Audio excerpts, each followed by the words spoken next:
Walang nabili sa makmak.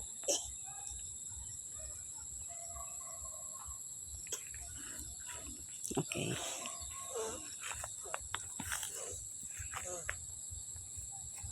Alam niyo po ba yung taas ng puno ng nyug na yan?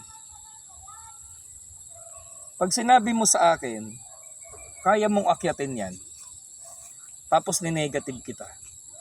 Sabihin ko sa'yo, mahihirapan ka dyan. Malalaglag ka dyan, mahirap yan, hindi biro yan. Pero pag nagpursige ka at ginusto mo, kahit anong sabi sa'yo, o anong sabihin ko sa'yong negatibo, akyatin mo pag desidido ka.